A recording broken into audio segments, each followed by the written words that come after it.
Halo, assalamualaikum warahmatullahi wabarakatuh teman-teman. Bertemu lagi dengan saya di pagi hari ini 5 Februari 2025.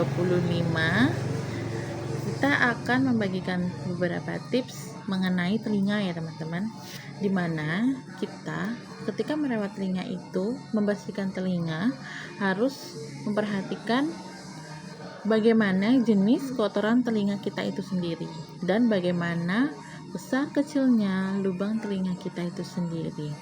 Seperti kita ketahui, kotoran telinga itu kan ada dua macam, dimana ada yang kering, juga ada yang lunak atau basah. Nah, untuk dua kotoran telinga ini pun kita harus memilih yang tepat ya teman-teman. Dimana untuk kotoran yang basah kita sebaiknya menggunakan alat seperti apa, untuk kotoran yang kering sebaiknya kita menggunakan alat yang seperti apa.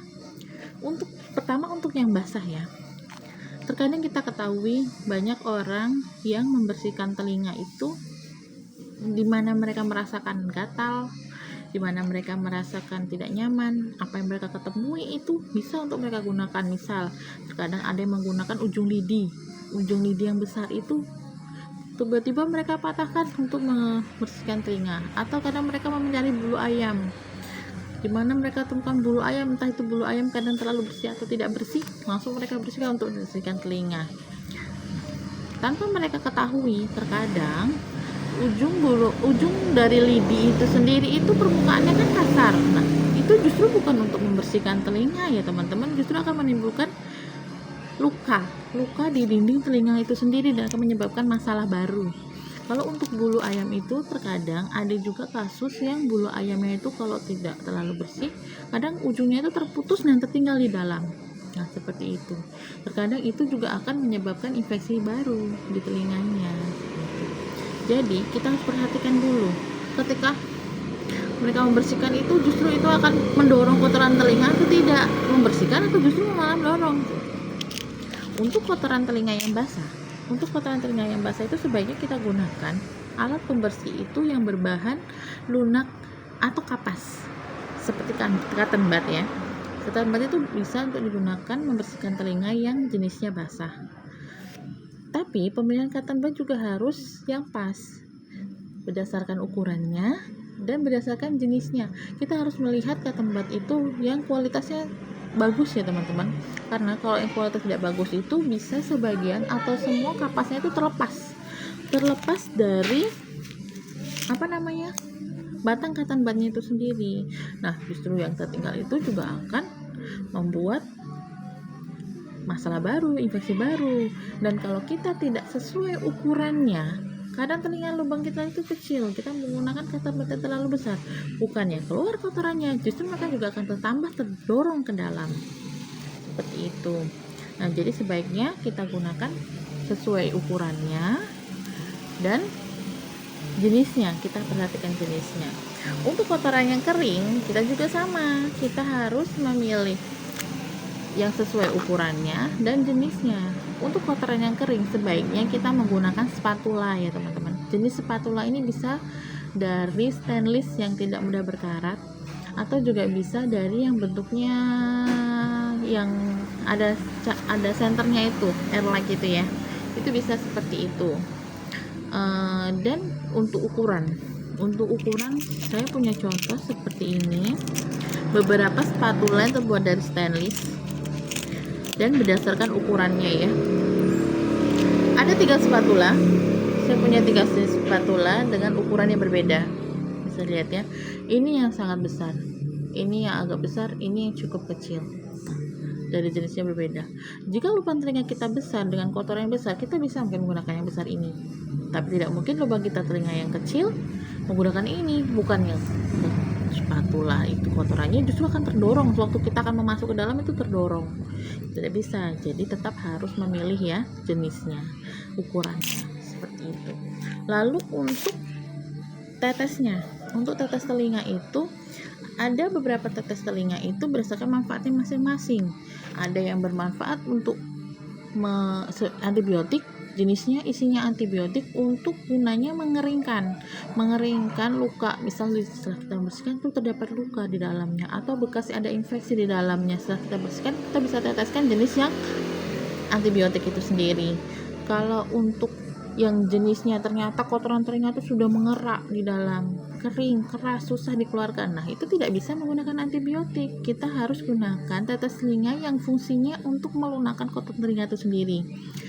Saya punya beberapa tetes telinga yang fungsinya itu untuk melunakkan kotoran dan untuk mengobati. Kalau untuk melunakkan kotoran, kita bisa menggunakan ini isinya Deoxysat sodium. Ini jenis merek dagangnya yang saya punya itu mereknya Forumen. Nah, ini bisa gunanya untuk melunakkan kotoran telinga itu sendiri ya. Tapi bukan berarti setelah kita teteskan nanti kotoran akan mengalir sendiri, tidak. Kita tetap harus ada usaha untuk mengeluarkannya. Dan untuk penggunaan tetes telinga Forumen itu sendiri, dia tidak bisa kita gunakan semua kita ya. Ini digunakannya malam hari. Malam hari satu tetes untuk malam hari di telinga yang kira-kira kotorannya sangat keras, yang keras bisa dikeluarkan, gunakan satu tetes. Dan tidak boleh melebihi 2 hari, tidak boleh lebih dari 2 malam. Dia maksimal penggunaannya 2 malam. Ditunggu sambil kita inspeksi seperti apa, ada pelunakan atau tidak. Nah, sering kita bersihkan seperti itu. Selain itu juga ada ini Vital ini juga jenisnya minyak ya, jadi dia bisa digunakan untuk melunakkan kotoran telinga. Selain antiseptik, dia juga bisa untuk melunakkan kotoran telinga. Lalu ini yang isinya kloramfenikol ini kan jenisnya antibiotik. Nah, jadi fungsinya dia ini untuk sebagai pengering ya. Kalau cara awamnya bisa untuk pengering. Antibiotik itu dia untuk melawan bakteri penyebab infeksi itu sendiri. Jadi ini secara awam kita bilang untuk mengeringkan lah ya kan, bisa untuk mengeringkan luka yang sudah ada di telinga, atau juga untuk yang setelah kotor, basah, berair itu setelah kita bersihkan, kita juga bantu untuk menggunakan tetes telinga yang ini. Lalu kalau untuk saya sendiri ya, biasanya setelah kita membersihkan telinga, sebaiknya kita bilas. Bukan berarti kita bilas langsung kita siram-siram, tidak. Kita bisa menggunakan pembilas itu ya, cotton bud. Entah itu kotoran kering yang kita basah atau kering, kita bisa menggunakan cotton bud itu kita kasih air hangat, kita celupkan ke air hangat atau ke Rivanol. Biasanya kita menggunakan Rivanol. Itu gunanya apa? Untuk membilas. Setelah kita bersihkan telinga kita, itu pasti mereka akan memerah. Jadi kita olesi mereka menggunakan Rivanol atau air hangat untuk bilas supaya telinga kita tidak meradang setelah kita bersihkan. Seperti itu. Ya, mungkin itu beberapa tips yang bisa saya berikan kepada teman-teman semuanya. Jadi kita harus memperhatikan ya, jenis kotoran telinga kita seperti apa dan alat yang kita gunakan itu seperti apa. Kita tidak bisa semudah itu menggunakan semua alat yang bisa kita ketemukan, karena telinga kita tuh sensitif teman-teman. Kalau sudah terluka dan kotorannya sudah masuk ke dalam, kita tidak bisa membersihkan sendiri. Selama kita masih bisa membersihkan sendiri telinga kita gunakan alat yang sesuai. Telinga kita ini aset kita untuk menjalani hidup ini, supaya kita bisa bersosialisasi, berkumpul, bercerita sama teman-teman kita semuanya sampai dengan hari tua. Seperti itu. Baik teman-teman, terima kasih atas perhatiannya pagi hari ini. Semoga ilmu sedikit yang saya bagikan untuk teman-teman semuanya bermanfaat untuk kita semua. Selamat pagi, salam sehat, assalamualaikum.